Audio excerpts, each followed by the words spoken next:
Identity and numbers. Two things that seem straightforward until you realize Ethiopia hasn't counted its population properly since 2007, and that gap is fracturing an entire nation. You know what's fascinating about that? It's not just about missing data, it's about forcing millions of people with mixed heritage to pick just one ethnic identity, usually their father's. Let me paint a picture here. Imagine you're Ethiopian, your mom is Oromo, your dad is Amhara, and every government form tells you to choose just one. It's like being asked which parent you want to erase from your story. That's such a powerful way to put it. And this isn't just affecting a small minority. We're talking about millions of Ethiopians who have family ties across multiple ethnic groups. You know what really gets me? The last census was in 2007. That's like trying to navigate a city with a 16-year-old map. Everything's changed, but your directions haven't. Hmm.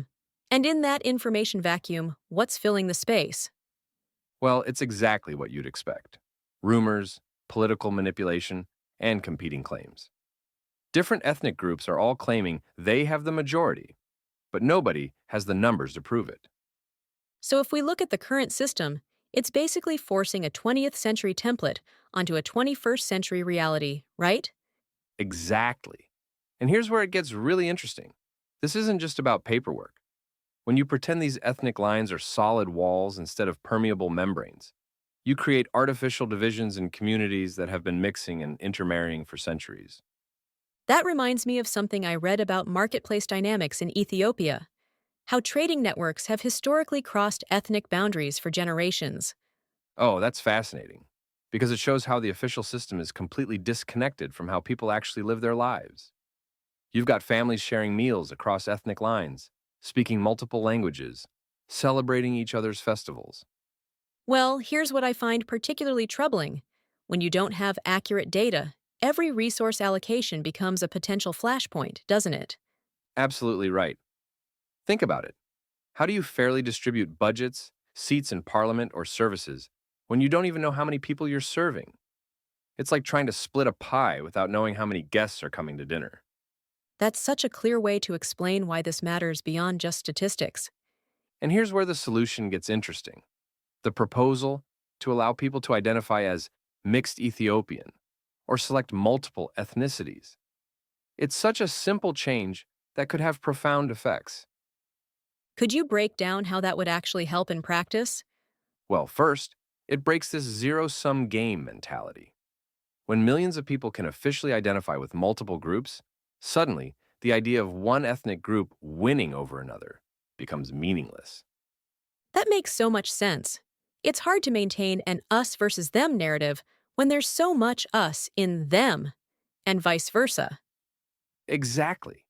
And it goes beyond just politics. When you have accurate data about who people really are, you can design better language services, education programs, and health initiatives that actually serve real communities instead of imagined ones, You know what's striking about this whole situation? The fear that recognizing mixed identities somehow diminishes pure ethnic identity. right? It's like thinking that acknowledging someone speaks three languages somehow makes them worse at each one. Identity isn't a finite resource, it multiplies with recognition. Well, let's talk about the practical side. How would you actually implement something like this in a country where security is still a concern in some regions? That's where the proposal gets really smart. It suggests a phased approach, using stratified sampling in unsafe areas, combining satellite imagery with administrative records, and building in strong privacy protections from the ground up. And I imagine international partners would have a role to play? Yes, but, and this is crucial, the article emphasizes that any international support should focus on technical capacity and process integrity, not trying to influence political outcomes. We're talking about funding secure data systems, training enumerators, that kind of thing. That's such an important distinction, supporting the how rather than trying to influence the what. You know what I find most hopeful about all this? The recognition that most Ethiopians are already living this reality. They're sharing markets, prayers, marriages, futures. All these supposed boundaries are more alive in government offices than they are in people's daily lives. That really brings it full circle, doesn't it? The system needs to catch up to reality, not the other way around. And here's the thing. This isn't just about Ethiopia. This is about how we handle identity and belonging in an increasingly connected world. Do we force people into simplified categories, or do we create systems that reflect the beautiful complexity of human connection? That's such a powerful way to frame it. It's about whether our institutions serve people or people serve institutions. Looking ahead, what do you think it would take for other countries facing similar challenges to learn from this example? Well, the key seems to be recognizing that accuracy and inclusion aren't opposing forces. They're actually complementary. Better data leads to better governance, which leads to more stable societies.